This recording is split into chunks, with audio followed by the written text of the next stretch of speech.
Welcome back. In the first episode, we explored survival mode. In the second, we explored emotional memory. We saw how stress can hijack the nervous system, how memory can become chemistry, how the past can stay alive inside the body long after the event is over. Now we arrive at the question that matters most. If survival can be learned, and if emotional memory can be rehearsed, then can identity be rewritten? The answer is yes, but not through wishing, not through positive thinking alone, not through reading another idea and feeling temporarily inspired. Identity changes through training, and training happens when thought, emotion, attention, and behavior begin moving in the same direction. This is where most people fail. They want a new future, but they keep feeling the old self.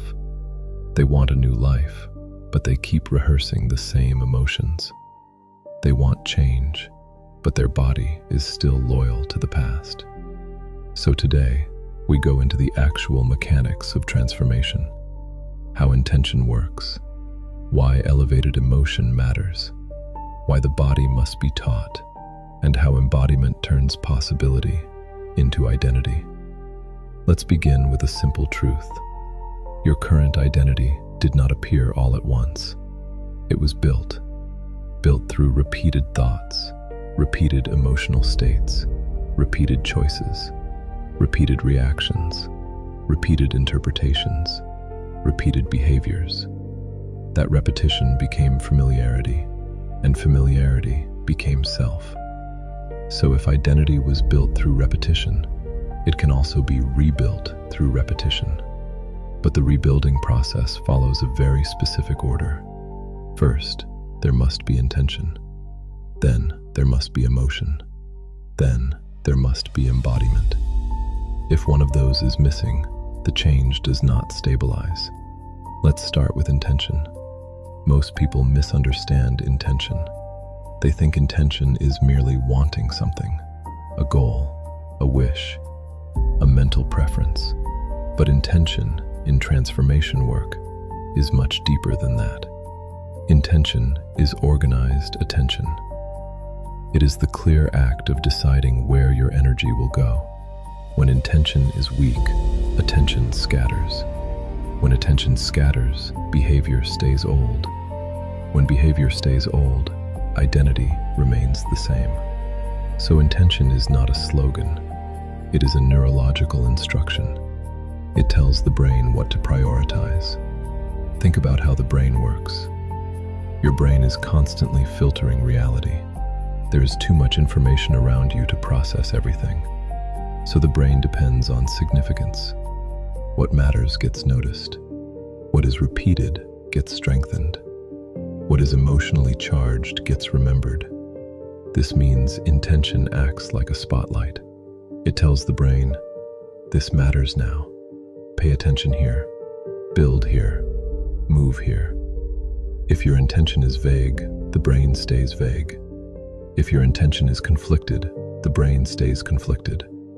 If your intention is clear, specific, and repeated, the brain begins organizing around it. That is the first principle of identity change. Clarity creates direction. Now here is the problem. A person can have a beautiful intention and still remain the same. Why? Because the body often refuses the future. The mind says, I want peace. The body says, but I know stress. The mind says, I want love. The body says, but I know protection. The mind says, I want confidence. The body says, but I know doubt. This is why intention alone is not enough. The body must be emotionally taught. And that brings us to elevated emotion. Most people live emotionally below the level of their vision. They imagine a better life for a few minutes, and then they return to frustration, fear, resentment, guilt, urgency, or self-doubt. So the future never gets a real biological foothold, because the body only learns what it repeatedly experiences. Now understand this carefully. The body is not convinced by logic alone. The body is convinced by state. If you want a new identity, you must feel a future that has not fully arrived yet. That is what elevated emotion does. It introduces the body to a chemistry it did not receive from the past. Gratitude, relief, inspiration, love, freedom, calm confidence, compassion, inner wholeness. These are not nice feelings. They are biological signals. They change breathing. They change heart rhythm. They change muscular tension. They change attention. They change the instructions being sent through the nervous system. That is why elevated emotions matter. They are not decoration. They are instruction. Now, some people hear this and immediately make a mistake. They think they must force happiness. No, forced positivity is not transformation. It is performance. Elevated emotion must be authentic enough for the body to register it. Sometimes the first elevated emotion is not joy. Sometimes it is relief. Sometimes it is quiet hope. Sometimes it is calm. Sometimes it is the simple feeling of, maybe I do not have to stay the same. That is enough to begin. Now let's connect. Intention and emotion. When clear intention meets elevated emotion, the brain and body begin receiving the same message. The mind is no longer pointing one direction while the body pulls another. This is coherence, and coherence is power. The reason most people stay fragmented is because their mind says one thing and their chemistry says another. They say, I want a new life, but they feel like the old self. They say, I'm ready to move on, but they emotionally rehearse the wound. They say, I want to grow, but they keep embodying urgency, shame, fear, or comparison. And the body always wins if it is stronger than the mind. Why? Because the body has become the subconscious mind. It is memorized emotion, memorized behavior, memorized reaction. So if you want the future to feel real, the body must begin experiencing it before the outer world fully confirms it. That is not fantasy.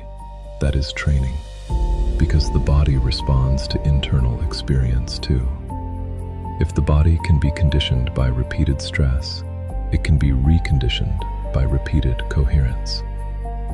This is where embodiment begins. Embodiment means you stop treating transformation as an idea and you start practicing it as a state. A future self is not just someone you think about. A future self is someone you rehearse becoming. How would that version of you breathe? How would that version of you walk? How would that version of you hold eye contact? How would that version of you respond under pressure? How would that version of you make a decision? How would that version of you enter a room? How would that version of you carry the body? This matters because behavior is not separate from identity. Behavior teaches the nervous system what is normal. When you repeatedly act like the old self, you reinforce the old self. When you repeatedly act from the new self, even in small ways, you begin building new familiarity. This is why embodiment is the bridge. Without embodiment, transformation stays conceptual. With embodiment, transformation becomes lived. Let me say it another way. The new identity is not installed in one dramatic moment. It is installed through repeated congruent moments, congruent thought, congruent feeling, congruent action. And over time, those congruent moments become personality. Now let's go into attention. Attention is one of the most underestimated forces in identity change. Where attention goes, energy goes. And where energy goes repeatedly, identity grows. Anxious people are not only feeling anxiety, they are training attention toward threat. Resentful people are not only feeling resentment, they are training attention toward insult and unfairness. Ashamed people are not only feeling shame, they are training attention toward defect and exposure. So if identity is partly trained through attention, then attention must be retrained deliberately. This means you cannot keep giving your best attention to the very patterns you want to outgrow.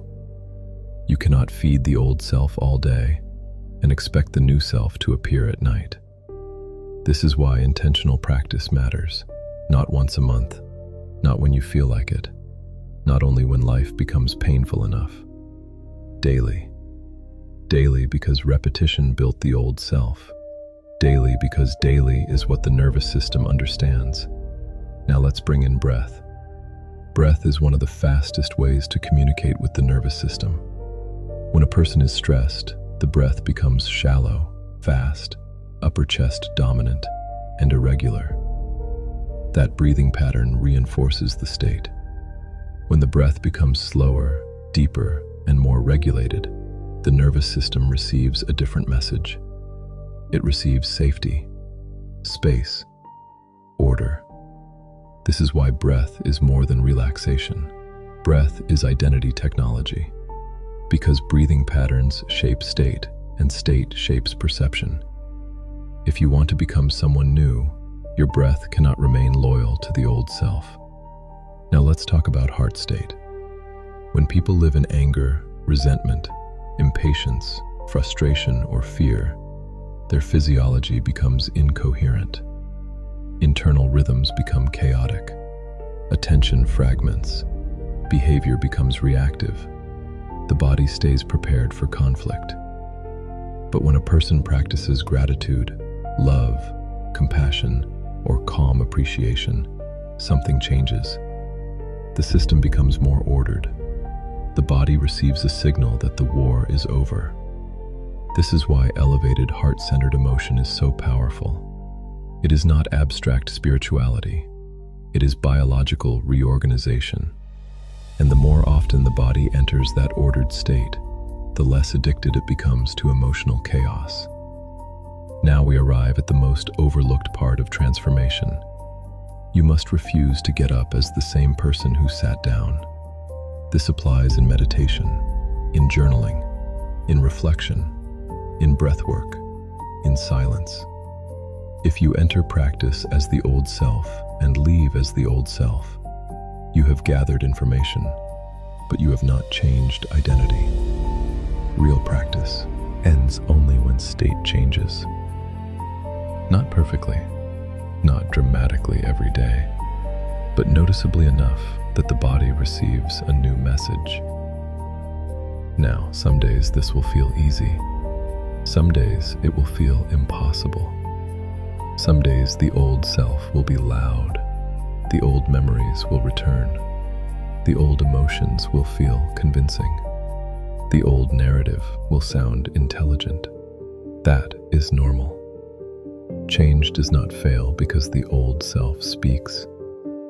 Change fails when the old self keeps getting obeyed. So the practice is not to never feel old patterns again. The practice is to stop serving them as truth.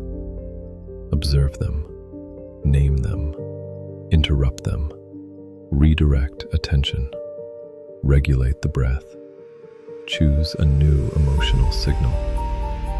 Then behave in one small way that matches the future. This is where self-respect grows, not from affirmations alone, from evidence. Evidence that you can feel something old and still choose something new. That is how inner authority is built. Now, let's make this practical. I'm going to give you a framework for this episode. I call it the IFE loop. Intention, feeling, embodiment. Intention. Define who you are becoming in clear terms. Not vague, not poetic. Clear. For example, I am becoming someone who is calm under pressure. I am becoming someone who does not abandon themselves emotionally. I am becoming someone who chooses with clarity, not fear. I am becoming someone whose body no longer lives in emergency. Feeling. Choose one elevated emotional state that belongs to that future identity. Not 10 emotions. 1. If your future self is calm, practice calm confidence. If your future self is healed, practice relief. If your future self is open-hearted, practice gratitude or compassion. The point is to make the future emotionally real enough for the body to register it. Embodiment. Act as that self in one visible way today. 1. Send the email without overthinking. Walk slower instead of rushing. Speak clearly instead of apologizing. Leave the room instead of escalating. Breathe before reacting. Hold posture. Make eye contact. Finish the thing you usually delay. A future identity is built through visible micro-evidence. Now, let's go one step deeper. Most people try to embody a future identity only when conditions feel favorable. But the real test is pressure. Can you remember the new self when the old one is activated? Can you breathe when the body wants to contract? Can you choose gratitude when resentment appears? Can you hold the intention when circumstances provoke the past? Can you pause before the automatic reaction? This is where transformation becomes real, not in comfort, in activation. Because if the nervous system learns a new response under pressure, the new identity becomes trustworthy, and trust is essential. The body must begin trusting that the new self is not an idea. It is a capacity. This is also why walking identity matters. Walking is powerful because the body is moving, and identity is not static. When you stand, breathe, focus, and then deliberately walk as the future self, you are training motion to belong to a different mind. That matters. The old self walked a certain way, thought a certain way, breathed a certain way, held the face a certain way, entered rooms a certain way, reacted a certain way. When all of that changes together, the body receives a coherent signal. Something new is happening. Now, there is one more thing. Transformation requires emotional honesty. You cannot bypass pain and call it growth.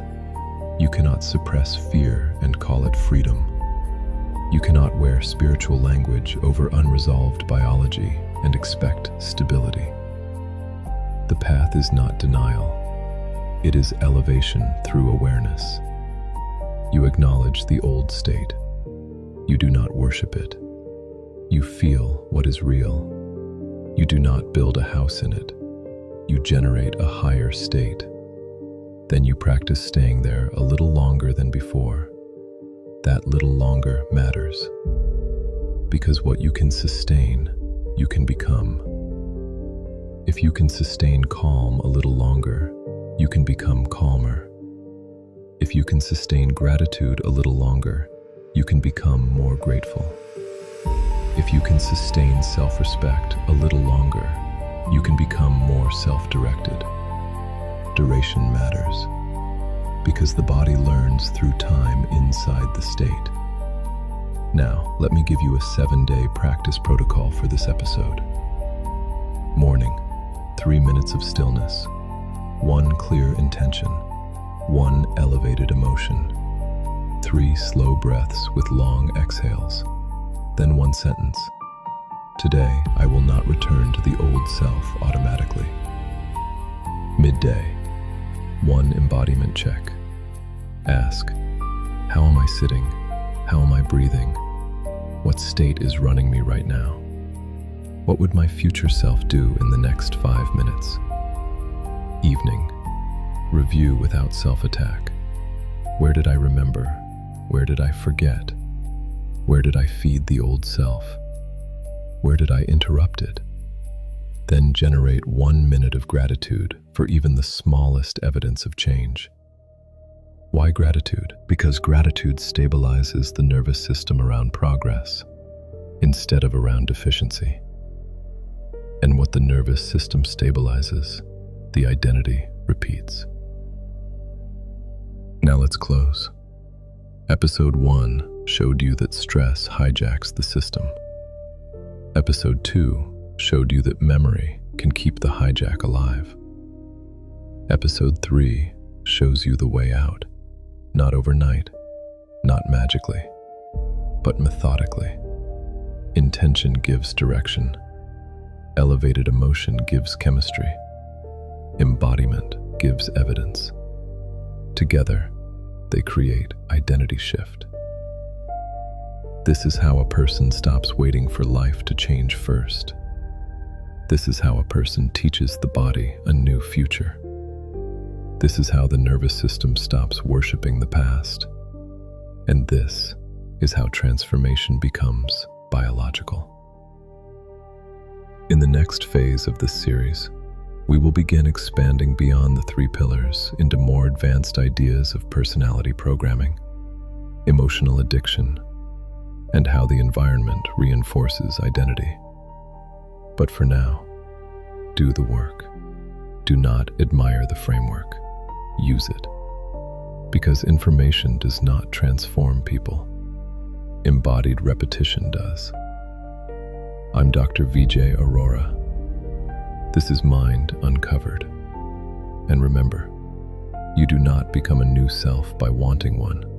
You become a new self by repeatedly feeling, choosing, and embodying one. And that process starts now.